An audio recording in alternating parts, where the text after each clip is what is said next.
మీ ఎలాంటి వ్యాపార ప్రకటనలకైనా వెంటనే మా ఛానల్ సంప్రదించండి. నమస్తే. ఈరోజు మన స్టూడియోలో ప్రముఖ ఆధ్యాత్మికవేత్త శ్రీచక్ర ఉపాసకులు మణికంఠ శర్మ గారు మనతో ఉన్నారు. గురువుగారితో మాట్లాడేద్దాం. నమస్కారం గురుగారు. పరమేశ్వరార్పణమస్తు. గురుగారు, అక్టోబర్ మాసం విశేషంగా మీనరాశి వాళ్ళకి ఏ విధంగా ఉండబోతుంది? మనకి విజయదశమి ఉంది, దీవాళీ ఉంది. ఈ పండుగల్లో వినియోగించుకుని ఎలాంటి పరిహారాలు చేసుకోవచ్చు? ఓవరాల్గా ఎలాంటి పరిస్థితులు వీళ్ళకి ఎదురవుతాయి అంటారు ఈ మాసం? ముందుగా మనం చర్చించుకోవడానికి మీనరాశి వారికి వస్తే కనుక పూర్వభాద్ర 4వ పాదం, అదేవిధంగా ఉత్తరాభాద్ర 4 పాదాలు, రేవతి నక్షత్రం 4 పాదాల వారు కూడా మీనరాశిలోకి విచ్చేస్తారు. మీనరాశి వారి యొక్క లక్షణం ఏ విధంగా ఉంటుంది అంటే, తను అనుకున్నటువంటి ఏ కార్యక్రమం అయితే చేద్దాం అనుకుంటాడో దాని మీద మాత్రమే ఏకాగ్రతగా చూస్తూ ఉంటాడు తప్ప మిగిలినటువంటి వచ్చేటువంటి చిన్న చిన్న వాటిని దేన్ని పట్టించుకోడు.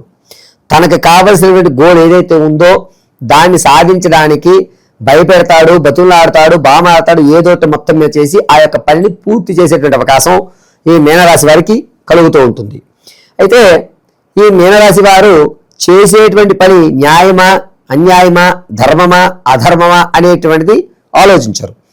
కావలసిన పని పూర్తయిందా లేదా, నీకు ఎంతవరకు లాభపడింది, నేను సేఫ్ జోన్లో ఉన్నానా లేదా, ఇటువంటి ఆలోచనలో మీనరాశి వారు ఉంటారు. ఇటువంటి మీనరాశి వారితో మనం కలిసి ఉండడం వల్ల కొన్ని ఆలోచన యుక్తాలు పెరుగుతాయి. అంటే ఒక విషయాన్ని ఏ కోణంలో చూడాలి, ఏ కోణంలో చూడకూడదు అనేటువంటి తారతమ్యత మీనరాశి లాంటి వారితో మనం స్నేహం చేయడం వల్ల మనకు లభిస్తూ ఉంటుంది. వీరు ఏ విషయానైనా గోప్యంగా ఉంచుకుంటారు, బహిర్గతం ఏది చేయరు. ఏ విషయానికి వచ్చినా సరే ఒక స్ట్రాటజీ అప్లై చేసి దాని పరంగా ఎదుటివాడు మాట్లాడకుండా చేసేటువంటి అవకాశం ఈ మీనరాశి వారికి లభిస్తుంది. ఇక అక్టోబర్ నెలలోకి వస్తే కనుక మీనరాశి వారి ఫలితం ఏ విధంగా ఉంటుందంటే, అనుకునే పనులన్నీ కూడా చకచక పూర్తి చేసుకుంటుంటారు. ఆధ్యాత్మికం వైపుగా ఎక్కువ మక్కువ చూపించే అవకాశం లభిస్తుంది. బంధువర్గంలో ఇంతకుముందు విడిపోయినటువంటి బంధాలు ఏవైతే ఉంటాయో ఆ బంధాలు మళ్ళా కలుపుకుని, సరే అయిందేదో అయిపోయిందిలే, అందరం కలిసి ఉంటేనే మనకు కలవ సుఖం అన్నట్టుగా మనం కలిసి ప్రయాణాలు చేద్దామని చెప్పి పాత బంధాల్ని మళ్ళా తిరిగి తెచ్చుకుని దాని ద్వారా వాళ్ళ యొక్క వ్యవస్థను పెంచుకుంటారు. నమ్మించి వ్యాపారంలో మోసపోయి ఎవరైతే ఉంటారో వారికి అక్టోబర్లో కలిసి వచ్చేటువంటి అవకాశం.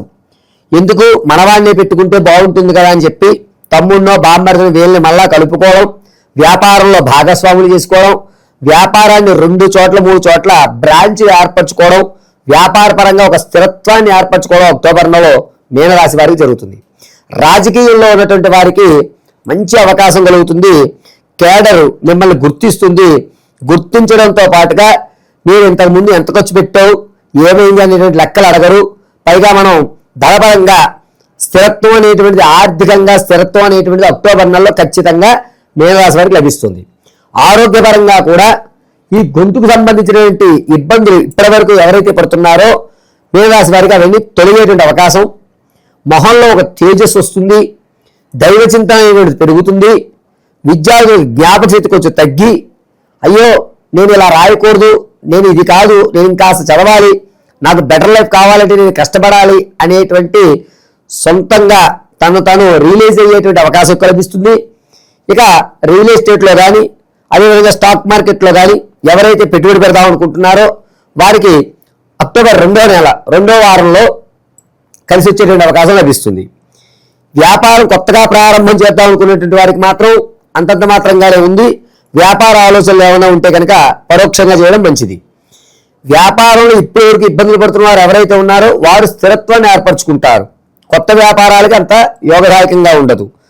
ఇక ఎవరైతే సంతానంలో కానీ లేక భార్యాభర్తల మధ్య ఇబ్బందులు కానీ కలుగుతూ ఉన్నాయో వారు ఆ సమస్యను ఒక కొలిక్కొచ్చి అన్యోన్య దంపత్యం పెరగడం, తాత ముత్తాతల నుంచి వచ్చేటువంటి ఆస్తి ఏదైతే ఉంటుందో దాన్ని చుట్టు చివరి స్థాయికి తీసుకొచ్చి, ఇక మనదే ఇది, మనకి తప్ప ఇంకొకరికి ఎవరికి ఇది దక్కదు అనేటువంటి ఒక దృఢ నిర్ణయానికి రావడం జరుగుతుంది.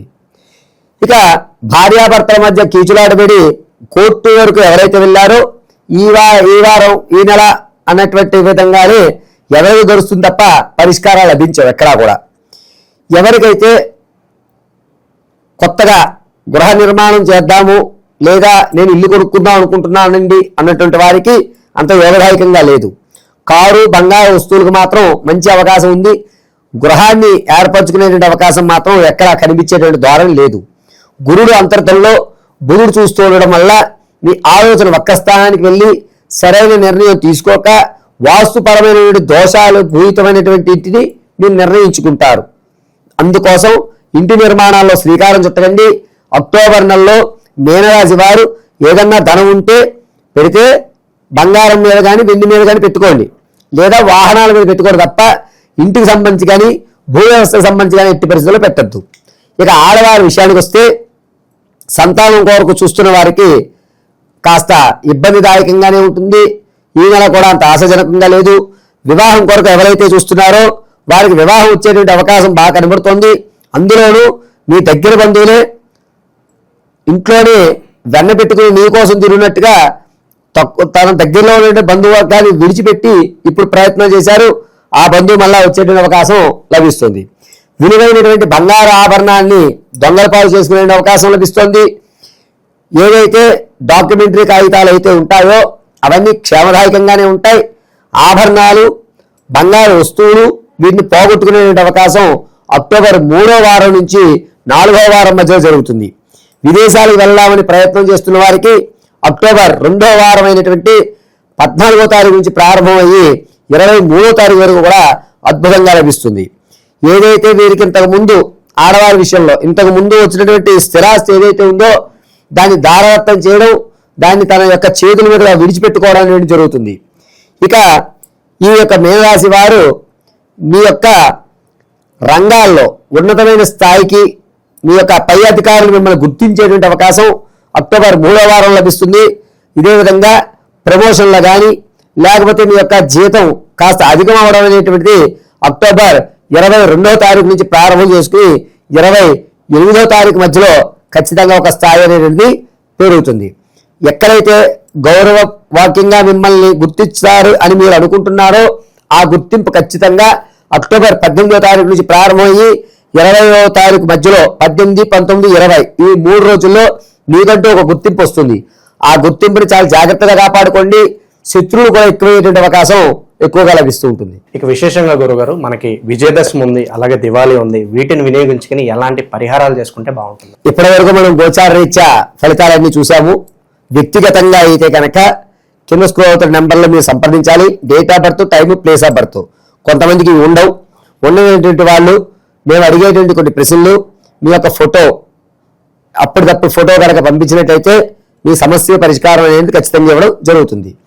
కొన్ని గోచార రీత్యా లేదా వ్యక్తిగతంగాను దోషభూతాలు కనబడక ఎన్ని శాంతులు చేస్తున్నా మాకు అవ్వడం లేదండి అనేటువంటి వారికి ఈ దేవీ నవరాత్రులు 9 రోజులు కూడా మన బాలనగర్లో ఉన్నటువంటి నాగమ్మ వారి దేవాలయంలో 9 రోజులు ఏ అవతారంలో ఆ అవతారంలో అమ్మవారికి హోమ ప్రక్రియ అనేటువంటిది నిర్వర్తిస్తాం. సాయం సంధ్య వేళ శ్రీచక్ర కుంకుమార్చన, ఉదయం వేళ పంచామృత అభిషేకము, హోమము అనేటువంటి నిర్వహిస్తాం. ఈ హోమంలో నేరుగా కానీ ప్రత్యక్షంగా కానీ పరోక్షంగా కానీ పాల్గొవచ్చు. ఈ పాల్గొన్న తర్వాత 9 రోజులు అయిన తర్వాత మీ ఇంటికి అమ్మవారికి సంబంధించినటువంటి ఒక యంత్రము, కుంకుమ, దాంతోపాటుగా మీరు పడుతున్నటువంటి చికాకులు పోవడానికి ఒక మాల, అంటే అమ్మవారి దగ్గర నుంచి చేసినటువంటి ముత్యాల మాల కానీ లేదా అమ్మవారికి సంబంధించినటువంటి ఒక కమల మాల అనేటువంటిది ఏర్పడుతుంది. వీటిని మీకు ఇవ్వడం జరుగుతుంది. ఏది మీకు కావాలనేటువంటిది కింద మీరు ఈ నెంబర్ని సంప్రదిస్తే కనుక మీకు ఆ వివరాలన్నీ కూడా మన యొక్క సభ్యులు చెప్పడం జరుగుతుంది. ఇక గోచార రీత్యా ఈ నెలలో జరిగేటువంటి ఇబ్బందుల నుంచి మనం బయటపడి ఆర్థికంగా కానీ, ఆరోగ్యంగా కానీ, ఉద్యోగపరంగా కానీ, వివాహ పరంగా కానీ, లేదా సంతాన పరంగా కానీ, లేదా రియల్ ఎస్టేట్లో పెట్టిన డబ్బులు మళ్ళీ నిలబడడం అనేటువంటి జరగాలి అంటే కనుక గోచార రీత్యా మాత్రమే చెప్తాను. ఇంకోసారి నోట్ చేసుకోండి. ప్రతిరోజు కూడా అక్టోబర్ నెలలో మీకు దగ్గరలో ఏ దేవాలయానికైనా సరే వెళ్ళండి. దేవాలయానికి వెళ్ళి 11 ప్రదక్షిణలు చేసి తెల్ల జిల్లేడు పుష్పాన్ని, మీరు ఏ దేవాలయానికి అయితే వెళ్ళారో 3 తెల్ల జిల్లేడు పుష్పాలు సమర్పించి నమస్కారం చేసుకుని సింధూరాన్ని వృత్తలాకారంగా ధరించాలి. వృత్తలాకారంగా సింధూరాన్ని ఎటుగా ధరించాలి అంటే ఉత్తర దిక్కుగా నిలబడి ధరించాలి. మీ ముఖం ఉత్తర దిక్కు వైపు పెట్టుకుని సింధూరాన్ని, అది కూడా దేవాలయంలో 11 ప్రదక్షిణలు చేసిన తర్వాత 3 తెల్ల జిల్లేళ్లు స్వామివారికి సమర్పించి అప్పుడు సింధూరాన్ని మీరు ధరించి శ్రీం శ్రీం మహాదేవాయ నమః అని 108 సార్లు పఠించుకుని రావాలి. ఇలా ప్రతిరోజు కూడా అక్టోబర్ నెలలో చేయగలిగితే మీ చికాకులు, ఆర్థిక వ్యవస్థ, దాంతో పాటుగా మీరు అనుకునే పనులు వేగవంతం అయ్యేటువంటి అవకాశం ఏర్పడుతూ ఉంటుంది. ఇది గోచార రీత్యా మాత్రం. వ్యక్తిగతంగా అయితే కింద స్క్రోల్ అవుతున్న నెంబర్ని మీరు సంప్రదించవలసి వస్తుంది. చాలా బాగా వివరించారు గురుగారు, ధన్యవాదాలు. పరమేశ్వరార్పణమస్తు.